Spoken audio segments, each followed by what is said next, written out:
ஆ, சரி. இன்னைக்கு இன்னைக்கு மின்சார கட்டணம் உயர்வு அப்படிங்கிறதுனால எங்க பார்த்தாலும் கொந்தளிப்பா இருக்கு. அதுக்கு இங்க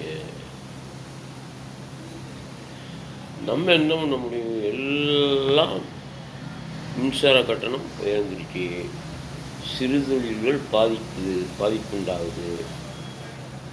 இதுக்கெல்லாம் முழு பொறுப்பு கவர்மெண்ட் தான் காரணம். என்ன, இந்த கவர்மெண்ட் வந்தாலே கரண்ட் கட்டு உயர்வு, எல்லா விலைவாசிகளும் உயர்வு, பஸ் கட்டணம் உயர்வு, ஏழைகள் பாதிக்கப்படுறாங்க. பணக்காரங்கள் மேல் மேலும் பணத்தை சம்பாதிக்கிறதுக்கு தான் பார்க்குறாங்களே தவிர தொழிலாளிகளை பார்க்குறது இல்லை. சரிங்களா? அதுதான் உண்மை. இந்த அரசு வந்ததுலேருந்து ஏழை மக்கள் பாதிக்கப்பட்டுட்டு தான் இருக்கிறாங்களே தவிர எந்த வேலை மக்களுக்கும் சலுகை கொடுக்குற மாதிரி இல்லை, சலுகை வர்ற மாதிரி இல்லை. எல்லா மக்களும் பாதிக்கப்படுறாங்க. ஆமாம், விலைவாசிகள் உயர்வு, மின் கட்டணம் உயர்வு, மற்ற பஸ் கட்டணம் உயர்வு, இலவச பாஸை நிப்பாட்டணும், அதை நிப்பாட்ட மாட்டேங்கிறாங்க.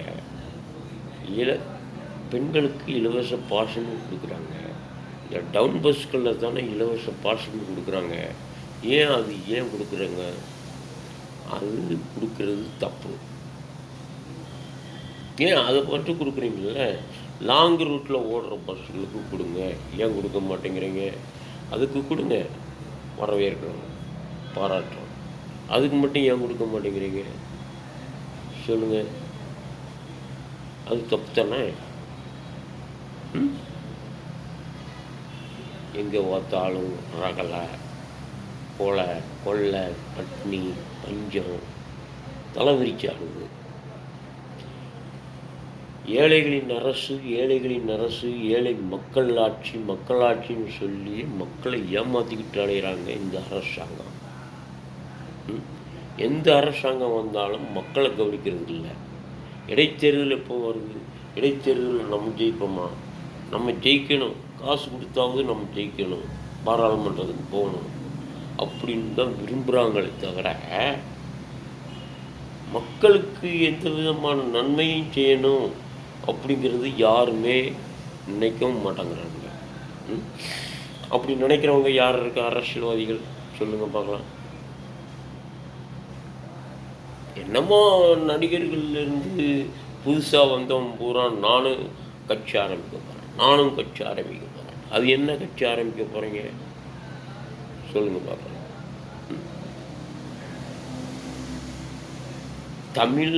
தமிழ்நாடு வெற்றி கழகம்மா. அது என்ன வெற்றி கழகம்? வெற்றிடத்து கழகம். மக்களை பற்றி அவனுக்கு என்ன தெரியும்? படங்களில் நடிக்க தெரியும், காதல் படங்களில் நடிக்க தெரியும், குடும்ப படங்களில் இன்னொன்று நடிக்க தெரியும்.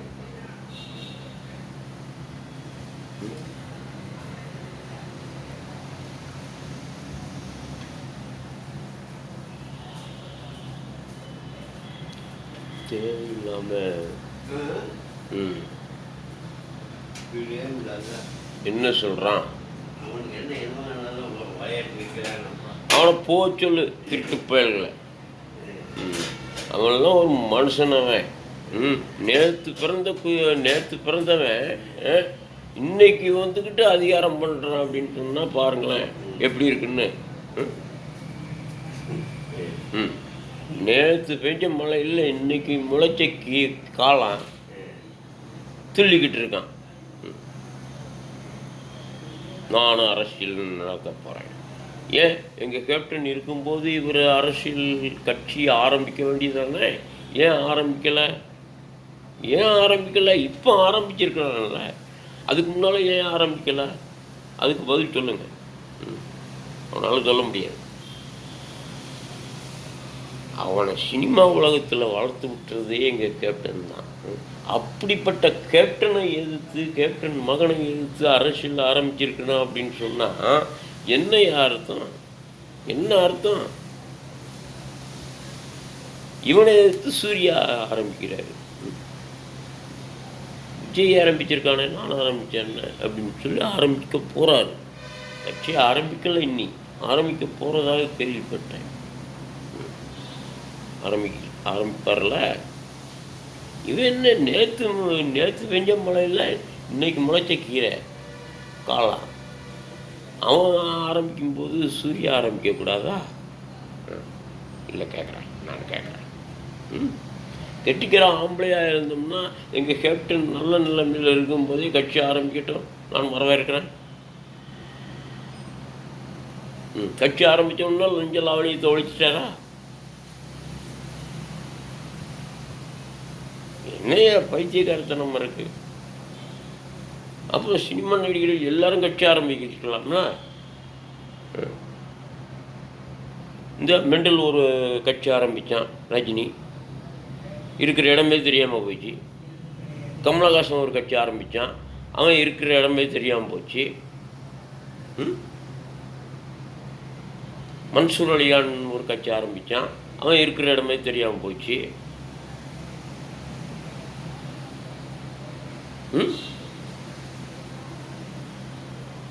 அதே மாதிரி இவனும் ஆக போகிறான். வேற ஒன்றும் இல்லை. எவ்வளோ சொல்கிறான் பைத்தியக்காரன். விஜயும் முதலமைச்சராக எடுத்து வச்சு பார்க்கணும், நாடு நல்லாயிருக்கும். ஆமாம், நாடு நல்லாயிருக்கும். இப்பயே கிளின்னு கிளிக்கி அவனை நேற்று பெஞ்ச மலையில் இன்றைக்கி முளைச்ச காளான கொண்டு போய் உட்கார வச்சோம்னா நல்லாயிருக்கும் நாடு. இதை விட ரொம்ப மோசமாக போகும். பைத்தியக்காரங்க பேசுகிறாங்க அப்படி. என்னையா பைத்தியக்காரத்தனமாக இருக்குது நாடு. நாடே குட்டிச்சுவராகி போச்சு. நாட்டில் என்ன நடக்குதுன்னே ஒன்றும் புரியல. எங்கே பார்த்தாலும் லஞ்சம், லாவண்யம், கொலை, கொள்ளை, கற்பழிப்பு, தலைவிரிச்சு ஆளுது. ரவுடிசம் தான் தலைவிரிச்சு ஆளுது. மெயினாக ரவுடிசம். அந்த ரவுடிசத்தை ஒழிக்க முடியல இவங்களால். ஏன் போலீஸுக்காரங்களால் முடியும், நினச்சா முடியும். ஏன்னா கவர்மெண்ட் கைகட்டு போட்டு வச்சுருக்கிறாங்க போலீஸை. எதுவுமே சொல்லாதீங்க. ஏன் எதுவுமே சொல்லாதீங்கன்னு சொல்கிறீங்க? பிறகு எதுக்கு லாத்தியை கொடுக்குறீங்க கையில்? ஏன் துப்பாக்கியை கொடுக்குறீங்க? துப்பாக்கியும் லாத்தியும் ஏன் கொடுக்குறீங்க? கண்டவுடன் சுடு உத்தரவு போடு. ரவுடிகள் ராஜ்யம் இருக்கா? அந்த ரவுடிகளை கண்டவுடன் சுடுன்னு உத்தரவு போடுங்க பார்க்கலாம்.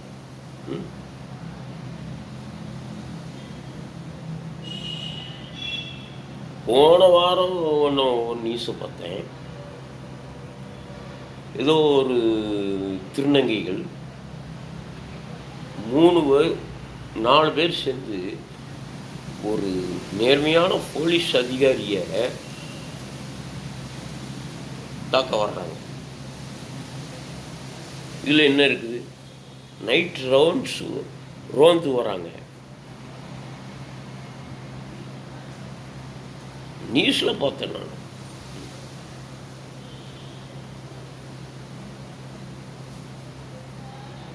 ரோந்து வராங்க, அவனை பிடிச்சி தாக்குறாங்க. இதில் என்ன இருக்குது சொல்லுங்க பார்க்கலாம். எங்களுக்கு அதிகாரம் இருக்குது அப்படிங்கிறாங்க. போலீஸ் அதிகாரிகிட்டேயே பேசுகிறாங்க. அப்படி அந்த அளவுக்கு பேசுகிறாங்க. அப்போ வளர்த்து விட்டது யாரு? கவர்மெண்ட்டு தானே. திருநங்கைகளுக்கும் ஒரு வேலை வாய்ப்பு உருவாக்குங்க. அது உருவாக்கிட்டாங்க. கவர்மெண்ட்டு திருநங்கைகளுக்கு வேலை வாய்ப்புன்னு கொடுத்துட்டாங்க. மெட்ராஸில் பஸ் ஓட்டுறா, ஆட்டோ ஓட்டுறா, கடைகள்லையும் இருக்கிறாங்க, பெரிய பெரிய ஹோட்டல்லையும் இருக்கிறாங்க. அது எல்லாரும் சொல்ல முடியாது. ஒரு சில பேர் தான் இந்த மாதிரி ரவுடித்தனம்னா இறங்குறாங்களே தவிர எல்லாரையும் சொல்ல முடியாது. அந்த ரவுடிகளாக இறங்குறாங்க பார்த்தீங்களா, அவங்களத்தான் சுட்டு தள்ளணுங்கிற. உங்கள் கையில் நைட் ரவுண்ட்ஸ் போகிறீங்க, ரோந்து போகிறீங்க, கையில் துப்பாக்கி இருக்குல்ல, ஏன் துப்பாக்கி எடுத்துகிட்டு போகாமல் சும்மா போகிறீங்க? அவங்க கத்தி எடுத்துகிட்டு வராங்க, கத்தியை கட்டி மிரட்டுறாங்க. உங்கள் கையில் லத்தியும் இல்லை, எதுவுமே இல்லை. பிறகு எப்படி அவங்க மிரட்டாமல் இருப்பாங்க? சொல்லுங்கள். கவர்மெண்ட்லேயே ஒரு உத்தரவு போடணும்ல, ஏன் போட மாட்டேங்கிறீங்க? ரவுடிகளை கண்டவுடன் சுடுன்னு உத்தரவு போடட்டும், எல்லாரும் பயப்படுவாங்க. ஒரு 2 ரவுடிகளாவது சுட்டுக்கொள்ளுங்க. ரவுடிக்கு ரவுடி தான் ஓட ஓட விரட்டி கொண்டு இருக்கான். அந்த ரவுடியை பிடிச்சி நீங்கள் அரெஸ்ட் பண்ணுறீங்க. ரவுடிகளை தானே கொள்றாங்க, ஏன் நீங்கள் அரெஸ்ட் பண்ணுறீங்க? ரவுடிகள் எல்லாரையும் ரவுடின்னு சொல்ல முடியாது. ரவுடிகளையும் நல்ல ரவுடிகளும் இருக்காங்க. அநியாயம் பண்ணுறவங்கள தட்டி கேட்குற ரவுடிகளும் இருக்காங்க, அநியாயத்துக்கு துணை போகிற ரவுடிகளும் இருக்கிறாங்க. அது அநியாயத்துக்கு துணை போகிற ரவுடிகளை உருவாக்குறதே பெரிய பெரிய முதலாளிகள் தான்.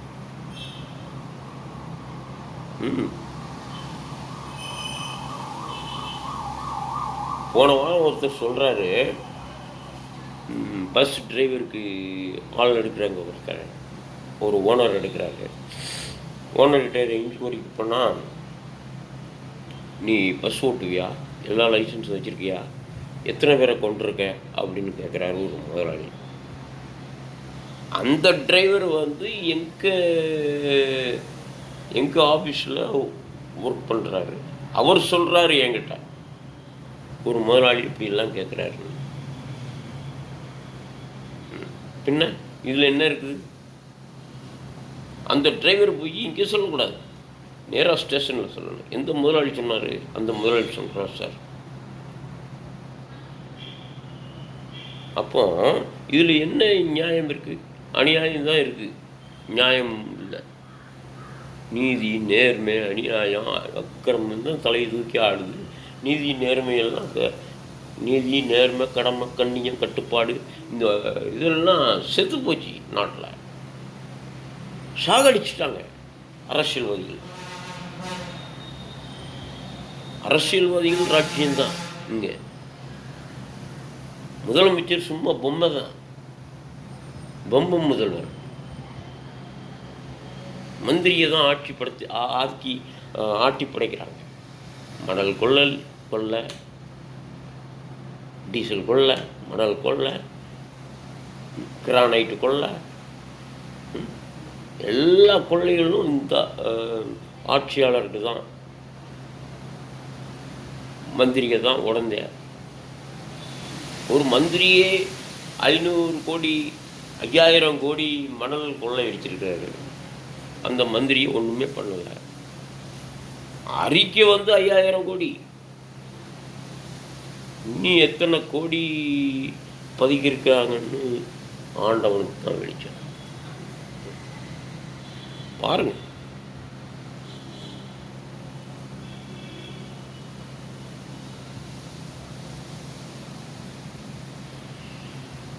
இந்த இருக்கிற இதில் கள்ளக்குறிச்சியில் கள்ளச்சாராயம் விற்றாங்களே, அவங்கள என்ன செஞ்சாங்க?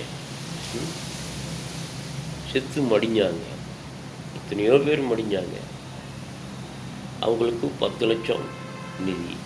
அந்த 10 லட்சம் எங்கேருந்து வந்துச்சு? கஜானா காலின்னு சொல்கிறீங்க. பிறகு அந்த 10 லட்சம் எங்கேருந்து வந்துச்சு?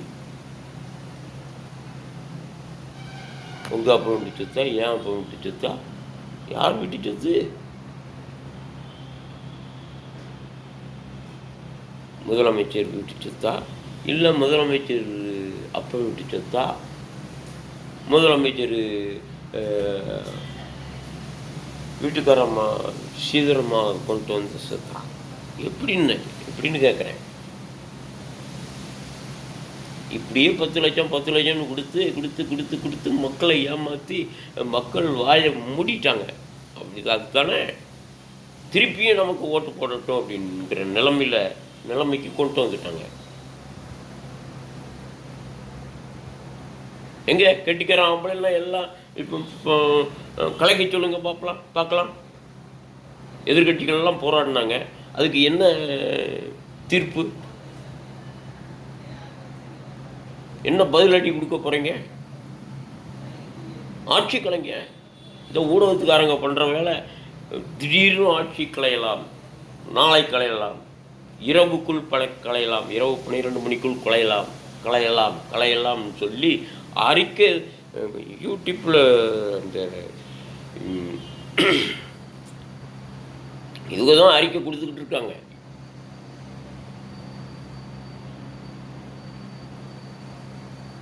கேள்விப்பட்டோம். கலைக்கலாம்னு சொல்கிறாங்க. கலைங்க, யார் வேண்டாங்க? மக்கள் யாரும் அதை விரும்பலையே, இந்த ஆட்சியை விரும்பலையே. யார் விரும்புகிறா? எதிர்கட்சிக்காரங்கள் யாருமே விரும்பலை. எல்லாரும் இந்த ஆட்சி வேண்டாம், ஆட்சியை கலைங்க அப்படின்னு தான் சொல்கிறாங்க. மக்கள் எல்லாரும் வெறுக்கிறாங்க இந்த ஆட்சியை. சட்டம் ஒழுங்கு கெட்டு போச்சு நாட்டில். எங்கே பார்த்தாலும் ரவுடிஸாக தலை தூக்குது. அது நேர்மையான போலீஸ் அதிகாரியே அடிக்கிற அளவுக்கு ரவுடிசம் தலை தூக்குதுன்னா பிறகு பாருங்களேன் நாடு எப்படி இருக்குன்னு.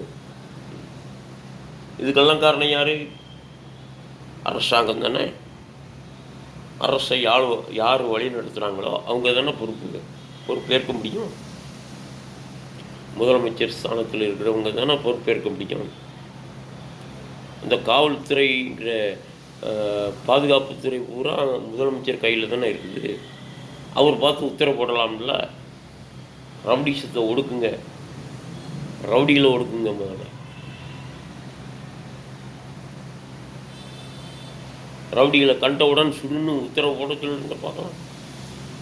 ஏன் போட மாட்டேங்கிறாங்க? இனிமேலாவது மக்கள் திருந்தணும் சொல்ல வரேன். கடைசி முடிவு மக்கள் திருந்தணும். மக்கள் ஒரு முட்டாளாகிறாங்க ஊடகத்துக்காரங்க. ஆட்சியை கலைக்க போகிறாங்க. திமுகவின் அமைச்சர் திடீர்னு கைதாகலாம். என்ன கைதாகலாம்? மக்களை முட்டாளாக்குறீங்க இல்லையா? ஊடகத்துக்காரங்கள் சேர்ந்து மற்ற மக்களை முட்டாளாக்குறாங்க. எத்தனை டிவி சேனல்கள் இருக்குது? அத்தனை டிவிலையும் நியூஸில் சொல்லலாம்ல, ஆட்சி கலைக்கப்படுகிறது, போலீஸு மத்திய இராணுவம் குவிக்கப்பட்டுள்ளது அப்படின்னு சொல்லலாம்ல, நியூஸில் சொல்லலாம்ல. நியூஸ்லேயும் சொல்ல மாட்டேங்கிறாங்க.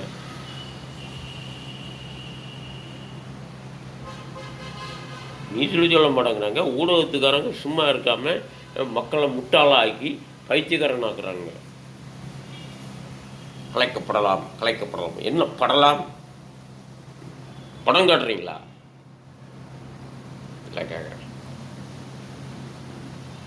தயவு செஞ்சு ஊடகத்துக்காரங்க இந்த மாதிரி போய் பேசாதீங்க. ஊடகத்துக்காரங்களுக்கு பார்த்து கேட்டுக்கிறேன் நான். உண்மையான நியூஸை சொல்லுங்க, மக்கள் நம்புற மாதிரி சொல்லுங்க. ஆட்சி கலைக்க போகிறாங்க. எங்கே கலைக்க போகிறாங்க? தேன்கூடா கலைச்சிடுறதுக்கு.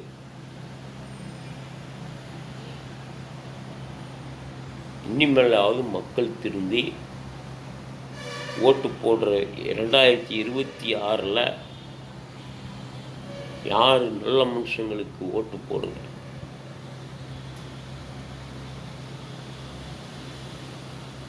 கேப்டன் ஆரம்பித்த தேசிய முற்போக்கு திராவிட கழகத்தை ஆட்சி கட்டிலில் அமர்த்துங்கள்.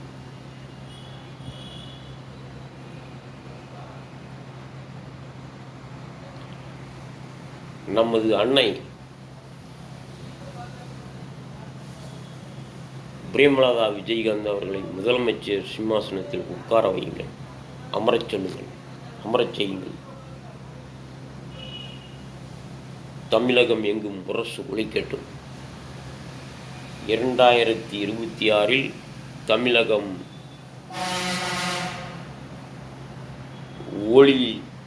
ஒளி வெள்ளத்தில் மிதக்கட்டும்.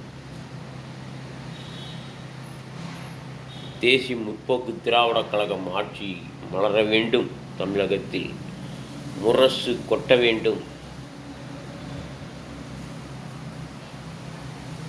எங்களது இளைய கேப்டன்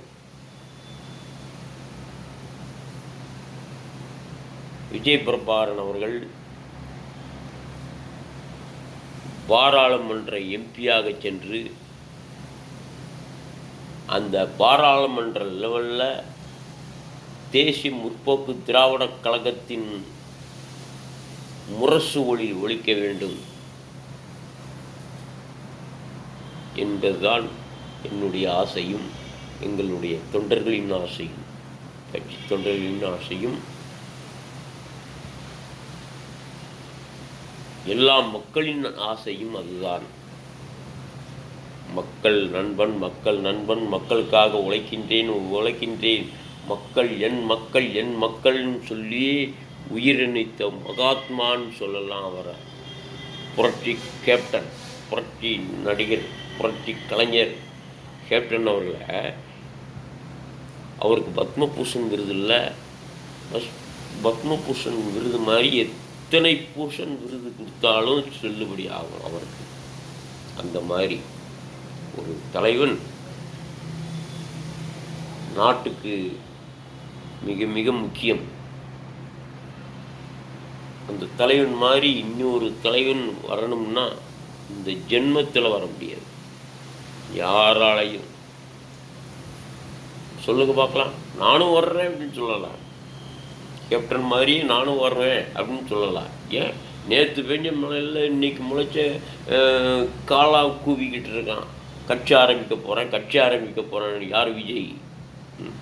அவெல்லாம் ஒரு நடிகர், அவனுக்கு வாழ் கொடுத்ததே எங்கள் கேப்டன். ஏன் இந்த ஒரு மெண்டல் இருக்கானே,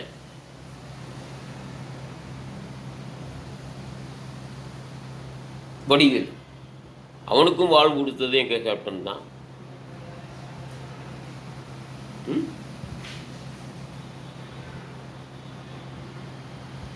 அவங்களெல்லாம் இப்போ திரும்பி பார்க்குறாங்க. ஏன் சூர்யாவுக்கும் வாய்ப்பு கொடுத்தது எங்கள் தலைவர் தான்.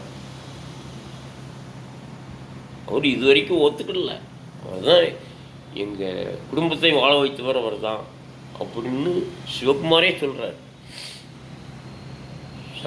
சத்யராஜ் சொல்வார், ஏன் ராஜசேகரே சொல்கிறாரு, விஜய் அவங்க அப்பா எங்கள் குடும்பத்தை வாழ வைத்த தெய்வமே அவர் தான், என் மகனுக்கு வழிகாட்டியே அவர் தான் அப்படிங்கிறார். அப்படிப்பட்ட மகன் கட்சி ஆரம்பிச்சிருக்கிறான்னா நீ கண்டிக்கணும்ல. கண்டிச்சு என்ன பிரயோஜனம்? தோளுக்கு மேலே வளர்ந்த பையனை அப்போ என்ன திட்டினாலும் அவன் கேட்க மாட்டான். நீ சினிமாவில் நடிக்கிற, காப்பாற்றுற மாதிரி செய்கிற மாதிரி, அவங்களுக்கு உதவி செய்கிற மாதிரி நடிக்கிற, அதோடு வச்சுக்க. நீ அரசியலுக்கு ஏன் வர்ற? அரசியலுக்கு வர்றதா இருந்தால், வேறு கட்சி ஆரம்பிக்கிறதா இருந்தால், இங்கே கேப்டன் நல்ல நிலைமையில் இருக்கும்போதே நீ வந்திருக்கணும். ஏன் வரல? பயம் தானே. அவர் இருக்கும்போது கட்சி ஆரம்பித்தா நம்ம கட்சி வளராது அப்படிங்கிற எண்ணத்தில் தானே நீ ஆரம்பிக்கல. அந்த நேரத்தில் நீ கட்சி ஆரம்பிச்சிருந்தீங்கன்னா உடைய பாராட்டலாம். இப்போ பூனை மாதிரி பதுங்கி வர்ற, அப்போ நீ எல்லாம் ஒரு மனுஷனாக. விஜய் மூஞ்சியை பார்த்தாலே அரசியல் நடத்துகிற மாதிரியே இருக்கு. சரி, இது வரைக்கும் பேசுனதுக்கு என்னுடைய நன்றி கலந்த வணக்கம்.